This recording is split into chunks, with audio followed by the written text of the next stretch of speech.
আজ নৌসিনের বিয়ে সম্পন্ন হলো। অনেক ধুমধাম করে সব আয়োজন শেষে আজ শ্বশুরবাড়িতে পা রাখল। অনেকটাই নার্ভাস, বাট স্বামী নিয়ে খুব কম, কারণ 4 বছরে অনেকটা জানাশোনা দুজনের। কিন্তু বাসার সবাই কেমন হবে তা তো জানে না, তাই মুড অফ। সব নিয়মকানুন মেনে সাদাদের ভাবি আর বোনরা ওকে লিখে যায় ঘরে। সাদাদ নৌসিনের হাজব্যান্ড। ভাবি, এই যে মেয়ে, দেবরকে পাগল করে বিয়ে করছো, আবার আজ রাতে এত পাগল করো না যেন আমাদের ভুলে যায়। নিপাক, আরে ভাবি কি যে বলো তুমি, 4 বছরে যখন সাদাতকে ভুলতে দেয়নি, তোমাদের আর দিবেও না। নিপা সাদাদের বড় বোন। নৌসিন চুপচাপ শুধু শুনেই যাচ্ছে। কি বলারই বা আছে ওর, এমনি কাউকে চেনে না। নিপা, শোনো, এই যে দুধ চা টেবিলে রাখা, এটা তোমার আসলে খাওয়াবে কেমন? আর শোনো, সালাম করো কিন্তু, প্রেম করছো বলে যে করবে না তা কিন্তু করো না। স্বামী তো স্বামী। নৌসিন মনে মনে, ইস, শখ কত, 2 বছরে অনেক জ্বালা দিছে, এখন আমি জ্বালবো। সালাম করতে ঠেকা লাগছে আমার। নৌসিন, জি আপু। ভাবি, এই নিপা, চলো চলো, 12টা বেজে গেছে। এত দূরে বিয়ে করলো, আসতে আসতেই তো 11টার বেশি বেজে গেছে। এখন আমাদের তো কোনো কাজ নেই, যার আসার কথা সে আসুক। নৌসিন খুব ভূতে বিশ্বাসী। নৌসিন, আপু, তার মানে আমি একা থাকবো এখন? নিপা, ওমা, একা কেন থাকবা, সাদাত আসবে। ও, কখন না কখন আসবে। তোমরা বসো না, কত বড় ঘর, আমার তো ভয় করছে। ভাবি, হা হা হা হা, হায় আল্লাহ, কয় কি মাইয়া। এই তুমি নিপা বসো, আমি দেবরকে পাঠাই, পরে আসো তুমি। নৌসিন স্মাইলি। ভাবি বাইরে গিয়ে দেখে সব বন্ধুরা মিলে ঘিরে আছে সাদাতকে। ভাবি, তোদের কি অবস্থা রে, আর কত জ্বালাস পোলাডারে, যাইতে দে, 12+ বাজে তো। বন্ধুদের মাঝে একজন, ও ভাবি, ওর গিয়ে কি কাজ, আমরা সবাই যাই নাকি? স্মাইলি। যা। সাদাত, না গুরু, আজ তুমি যাও, পরে আমরা পরের দিন। শালা, আমি ঢুকলে আর তোরে ঢুকতে দিব নাকি? বুঝা গেল সব, হিংসা লাগছে দেবরের আমার। তোরা চল সবাই, হালকা খাবি কিছু, কেউ তো আর বাসায় যাবি না। সাদাত রুমে ঢুকল, নিপাও বেরিয়ে এলো। Angry angry angry. সাদাত, কি, এভাবে গাখো কেন? মাথার ঘুমটা এক টানে সরিয়ে, এত দেরি লাগে আসতে তোমার? কাউকেই তো চিনি না, একে একে তো আসবা, আর রুমটাও এত বড় কেন, কেমন ভয় ভয় করে। ও সরি, সবাই মজা করছিল তো তাই। আর রুম বড় তো কি, আমি তো আছি, ভয় কিসের? খাটে বসতে যাবে এমন সময়, দাঁড়াও। কি হলো? আপু বলছে সালাম করতে, করা লাগবে? তো করবা না, আজ থেকে তোমার বর, সম্মান দিবা। মুখটা ভেঙিয়ে, ও অলুছাই দিব বলেই সালামটা করল। সাদাত, ওরে আমার বউরে। স্মাইলি, নাও এটা খাও। কি এটা? দুধ, চেনো না নাকি? ভাবি বলছে পুরাটা শেষ করতে। আর কিছু বলে নাই? বলছে তোমাকে যেন পাগল না করি। ও আচ্ছা। এক তো গয়না পড়ছ কেন, ওজন লাগে না? আমি কি করব, সবাই এত এত গয়না দিলে? গরম তাই না? কথা বলার মাঝেই সাদার নৌসিনকে দেখছে। মেয়েটা একটু আগে কতটা জড়তায় ছিল, বাট এখন কতটা হালকা। বাসায় ঢোকার আগেও গাড়িতে ভয়ে শক্ত করে সাদাদের হাত চেপে বসেছিল। আজ চেনা সেই নৌসিনকে অন্যরকম দেখাচ্ছে। শাড়ি, ভারী ভারী গয়না, এত সাজ।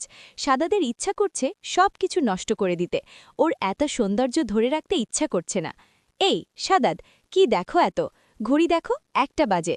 তুমি জানো কাল তো বাসায় এত কোলাহল ছিল, আমি ঘুমাতেই পারি নাই। খুব ঘুম পাইছে, একা একা ভয় করে, তাই তোমার অপেক্ষায় ছিলাম। ঘুমাবো ঘুমাবো। ওই, আজ রাতে মানুষ ঘুমায়? আমি তো ভাবছি গল্প করব সারা রাত। প্রথম রাতে নৌসিনের গায়ে হাত দিবেনে সাদাত, আগে থেকেই ভেবে রাখছে। একটা মেয়ে সব ছেড়ে অনেক পেড়া নিয়ে এসে আবার ডাবল পেড়া নিবে, এটা সাদাদের ঠিক ভালো লাগে না। তাই ও ভাবছে যে গল্প করবে সারা রাত, তার হবে না। কারণ নৌসিন তো বলেই দিল ঘুম পাইছে। আর সাদাদের এটা খুব ভালো লাগলো যে নৌসিন ওর সামনে ঘুমাবে বলে মেয়েটার মনে কোনো দুটানা নাই, সবটা দিয়ে বিশ্বাস করে ওকে। সাদাত, তাই বেটার শোনা, অনেক ক্লান্ত তুমি, ফ্রেশ হওনি? না তো, একা একা ওয়াশরুমে ভয় লাগে তো। নৌসিন, তোমার বয়স কত রে? কেন, 22, জানো না? কোন ক্লাস? অনার্স শেষ করব। তো এত বড় একটা মেয়ে ভয় পায় নাকি? তোমার রুমটাও তো কত বড়, আর আমি তো প্রথম আসলাম। মন খারাপ করে আবার? আমিও তো রুমেই, এখন যাও ফ্রেশ হয়ে আসো। না না, তুমি ওয়াশরুমের পাশে দাঁড়াও। কেন? বললাম না ভয় লাগে। হায় কপাল, আমি আসছি আর ওনার ঘুম পাইছে, বডিগার্ড দাঁড়িয়ে ঘুমাবে উনি, আর এখন ওয়াশরুমের বাইরে পাহারা দিয়ে আর কি। এভাবে বলবা না, একটু কষ্ট করো না। কষ্ট তো একটু নারে পগলি, অনেকটা হইতাছে। তরে বুঝাই কেমনে। ভাবছিলাম গায়ে হাতই দিব না, বাট এখন তো সহ্য হচ্ছে না। এত সুন্দর কেন মেয়েরা, আর আমার ঘরে এই পড়ি। ইস, কই রাখবো ওরে আমি? মনে মনে, ওই কি ভাব, দাঁড়াও এখানে। রানী, যান। ফ্রেশ হয়ে এসেই কোনো সোজা খাটে শুয়ে পড়ল। লাইট অফ করবা না কিন্তু। আমার তো লাইট থাকলে ঘুম আসবে না। ও, তবে এইটা অফ করে টেবিল লাইটটা অন রাখবা। ওইটা তো তোমার চোখে লাগবে না। Okay ma'am. Good night. কি হলো এটা? প্রেমে বিয়ে নাকি বাসরের সুতাও ঠিক থাকে না, আর আমার বাসর?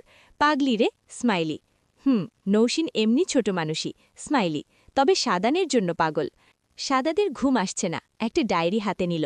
যেদিন থেকে নৌসিনকে ভালো লেগেছে ওর, সবটা এই ডায়েরিতে আছে।